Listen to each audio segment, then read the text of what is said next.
کمال کی بات یہ ہے کہ مولوی حضرات تمام ناموں سے مدد لیتے ہیں اللہ سے، لیکن العلیو جو نام ہے اس نام سے مدد نہیں لیتے ہیں۔ یعنی اس نام سے اتنی تکلیف ہے کہ پروردگار عالم کا نام ہونے کے باوجود بھی لوگوں نے اس نام کو چھوڑ دیا۔ اب معلوم ہوا کہ یہ جس چیز کو چھوڑ رہے ہیں، یہ مجلس اعلیٰ کو اگر چھوڑ رہے ہیں تو دشمنی علی میں، اگر یہ ماتم کو چھوڑ رہے ہیں تو علی کی دشمنی میں، اگر یہ کسی چیز پر بھی فتویٰ لگا رہے ہیں کہ یہ بدعت ہے تو سمجھ جاؤ یہ بغض علی میں ہے۔ یہ بغض علی کا معیار ہے کہ جس کی وجہ سے یہ لوگ جمع ہوئے، اور تاریخ گواہ ہے کہ کربلا کے میدان میں جب امام حسین نے کہا کہ تم مجھے قتل کیوں کرنا چاہتے ہو تو ان سب نے یہ کہا بغضاً لأبی، میں تمہارے بابا کے بغض میں تمہیں قتل کرنا چاہتا ہوں۔ اب یہ نہ کہنا کہ یہ وہاں پہ دو شہزادوں کی جنگ تھی، وہاں پہ دو طریقے کے لوگوں کی جنگ تھی۔ ایک لوگ جنگ کرنے آئے تھے علی کے بغض میں، اور ایک لوگ آئے تھے علی کی محبت میں۔ جو علی سے محبت کر رہے تھے وہ حسین کی طرف سے، جو علی سے بغض رکھ رہے تھے وہ یزید کی طرف تھے۔ تلوار پڑھ دیں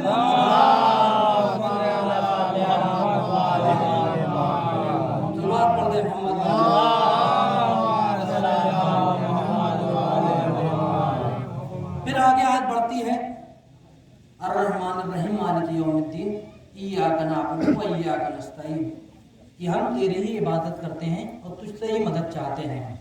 اس آیت پر بھی انشاءاللہ کسی دن توضیح کریں گے، پوری ایک مجلس ہے اس آیت پہ کہ یہاں پہ کس طریقے سے لوگوں کو گمراہ کرتے ہیں کہ تم کس طریقے سے مدد لیتے ہو علی سے، جبکہ قرآن مجید میں یہاں پہ خود سورۃ الحمد میں ذکر ہوا کہ ہم تیری مدد کرتے ہیں، تیری عبادت کرتے ہیں اور تجھ سے ہی مدد چاہتے ہیں۔ اس کا جواب بڑا تفصیلی ہے، بیان کیا گیا ہے کہ یہاں پر جو لفظ آیا ہے یہاں پر عبادت کے معنی میں آیا ہے کہ ہم صرف اور صرف تیری مدد کرتے ہو، صرف اور صرف تیری عبادت کرتے ہیں، اور عبادت میں صرف اور صرف تجھ سے مدد چاہتے ہیں کہ تاکہ صرف اور صرف تیری عبادت کریں۔ یہاں پر مولوی حضرات کا ایک گروہ ہے، ایک طریقہ ہے لوگوں کو گمراہ کرنے کا، لیکن جب سامنے دلیل پیش کی جاتی ہے اور جب تفسیر پیش کی جاتی ہے تو پھر وہ پیچھے ہٹ جاتے ہیں۔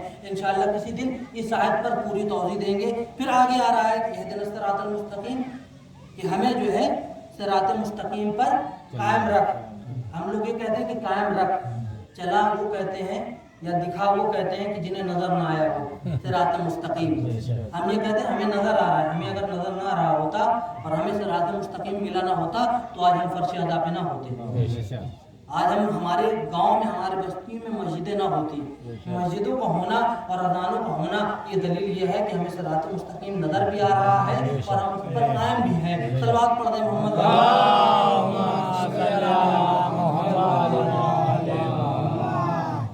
ہمارا مجلس اعلیٰ میں آنا دلیل ہے کہ ہم صراط مستقیم پر قائم ہیں۔ اب صراط مستقیم ہے کیا؟ صراط مستقیم کیا ہے؟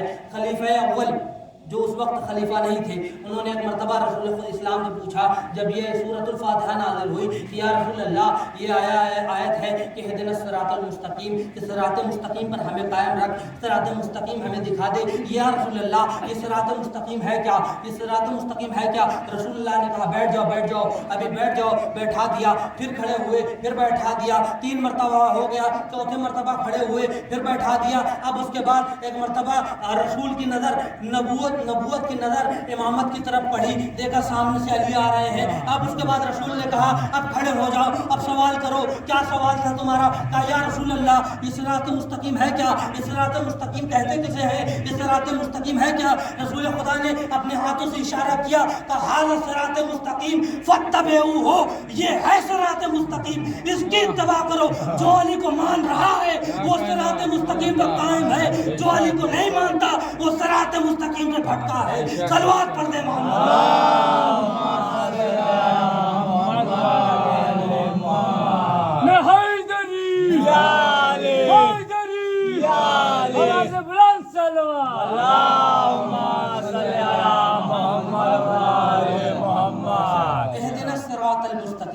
صراط مستقیم پر ہمیں قائم رکھ، صراط الذین انعمت علیہم، ان لوگوں کے راستوں پر قائم رکھ کہ جن کے اوپر تم نے نعمتیں نازل کی ہیں۔ انعمت علیہم गैरिल मग़दूबि अलैहिम वलद्दाल्लीन, उन लोगों के रास्तों पर नहीं कि जिस पर तू गज़बनाक हुआ। तो क्या परवरदिगार आलम गज़बनाक होता है?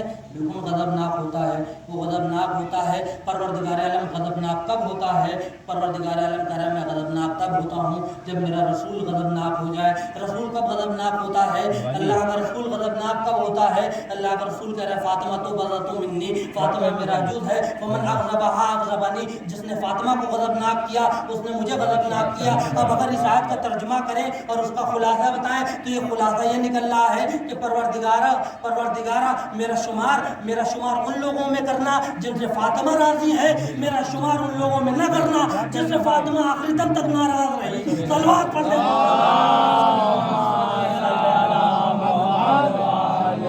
आसान लफ्ज़ों में तशरीह है इस आयत की कि परवरदिगारा हमें उन लोगों में से हमारा शुमार करना जिससे शहजादी राजी नहीं, हमारा उन लोगों से शुमार न कर देना कि जिनसे आखिरी वक्त भी शहजादी राजी ना हो सकी, उनसे नाराज नहीं, हमारा उनमें शुमार न करना।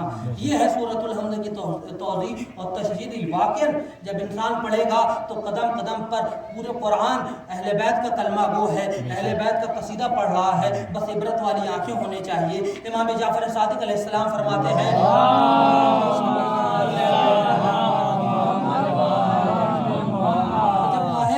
चांद नमूदार होता है तो फरिश्ते आसमान पर इमाम हुसैन का वो कुर्ता कि जिस कुर्ते पे शहादत वाक़ हुई थी वो कुर्ता आसमान में फैला देते हैं। उस चाकदार कुर्ता, वो खून में लथपथ कुर्ता, और हम आइम्मा अतहार अपनी आँखों से डायरेक्ट सीधे उस चीज़ को देखते हैं और हमारे मोमिन भी देखते हैं उस चीज़ को, हमारे मोमिन भी उसे महसूस करते हैं, लेकिन अपनी बसीरत वाली आँखों से नहीं, अपने दिल की आँखों से जब अपने इमाम को हाजिर जानते हैं। याद रखिए ज़रूरी नहीं है कि आप करबला जाएं तभी आपकी ज़ियारत कबूल होगी। आप करबला नहीं जा सकते, आपकी क़ुव्वत नहीं है, आपकी ताकत नहीं है, आप अपने घर में रोज़ा जमा अपने घर में इमाम बारगाह से जाते हैं और उसके बाद जुलजनाब से जाते हैं और गहवारा से जाते हैं, अलम से जाते हैं। वहाँ ये सोचिए कि मौला हम वहाँ पर नहीं पहुँच सकते, हम यहाँ से दुआ करते हैं। दिल की आंखों से आप इमाम को याद रखेंगे, इमाम की ज़ियारत आपको ज़रूर नसीब होगी। बस ये हौसला इंसान के अंदर होना चाहिए। एक अल्लामा आग़ाए मेहदवी साहब, उनका ये जुमला था कि जो इंसान ये चाहता है कि वो करबला इराक़ जाए ज़ियारत के लिए, लेकिन उसके पास वसीला फ़राहम नहीं है, पैसा नहीं है, तो उसे ये चाहिए कि वो मौला अब्बास के परचम के नीचे जाए और कहे है अबुल अब्बास, मैं आपसे ये दुआ करता हूँ कि आप मुझे ये तौफ़ीक़ अता कर दें कि मैं दर हुसैन पर जाऊँ। अगर मैं दर हुसैन पर जाता हूँ करबला ज़ियारत के लिए तो मैं आपकी तरफ से इमाम हुसैन के लिए ज़ियारत वारिसा पढ़ूँगा। अगर इंसान इस नियत से ये वादा करे और इमाम से मन्नत मांगे और ये नज़र मांगे तो वो दिन दूर नहीं है कि वो अपने आँखों से अपनी ज़िंदगी में करबला की ज़ियारत करेगा और करबला को अपने आँखों से देखेगा। बस दिल में इमाम बसते हैं, दिल में करबला होनी चाहिए।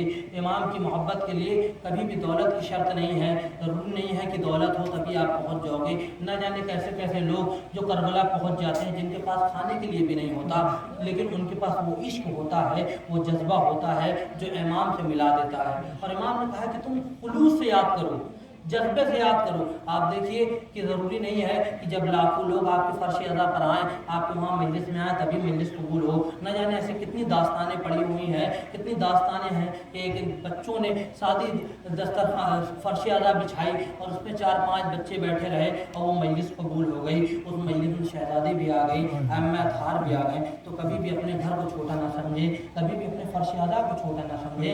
अगर इमाम की मोहब्बत आपके दिल में इखलास के साथ है तो आप चाहे जिस भी हालत में मजलिस करेंगे, इमाम आपकी मजलिस को कबूल करने वाले हैं। बस कोशिश ये करिएगा कि आपकी मजलिस में रियाकारी न शामिल हो, ये कॉन्फिडेंस, ये मुकाबलेबाजी न शामिल हो कि उन्होंने इतने का हिस्सा बांटा है तो हम भी बांटेंगे। आप आए हैं गम मनाने के लिए, कोशिश करिए कि ये 10 दिन तक अपने घर में अच्छा खाना न बनाइए, अच्छा भारी खाना ना बनाइए। कोशिश करिए कि ये 10 दिन के अंदर महंगे महंगे कपड़े ना पहनिए, क्योंकि इस 10 दिन के अंदर वो हस्तियां उजड़ गई हैं, उनका घर उजड़ गया है कि जिन्हें कोई खाने को पूछने वाला न था।